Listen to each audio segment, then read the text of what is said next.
La mémoire vive se présente sous forme d'une ou plusieurs barrettes, des circuits imprimés équipés de puces de mémoire. C'est une mémoire dite volatile, ce qui signifie qu'elle s'efface complètement lorsqu'il n'est plus alimenté en courant électrique. C'est pour cette raison que vous perdez tout votre travail en cours si le réseau électrique vient de tomber en panne. La mémoire vive possède un autre atout considérable sur les disques durs, elle est beaucoup plus rapide.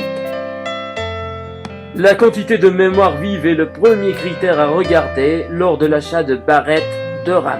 C'est aussi le plus important. Aujourd'hui, le standard est de 4 Go minimum. Le prix des barrettes n'étant pas excessif, il serait dommage de viser en dessous.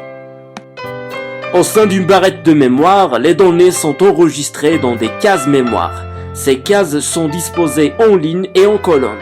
Ainsi, pour connaître le contenu d'une case mémoire, le contrôleur mémoire doit connaître ses numéros de ligne et colonnes, puis y accéder.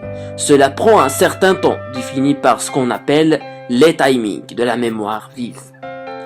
Comme ce sont des temps d'accès, ils doivent être le plus petits possible. Il existe plusieurs formats de barrettes de mémoire, mais aujourd'hui, les deux plus répandus sont le DIMM et le SODIMM. Le premier est à destination des PC de bureau, le second est quant à lui utilisé pour les ordinateurs portables. Certaines barrettes de mémoire vive sont équipées de radiateurs, leur permettant de refroidir plus rapidement. Au sein des mémoires SDRAM, on distinguera principalement la DDR2 SDRAM de la DDR3 SDRAM. La DDR2 est en fin de vie et donc à éviter au profit de la plus récente DDR3 qui améliore les performances tout en consommant moins d'énergie.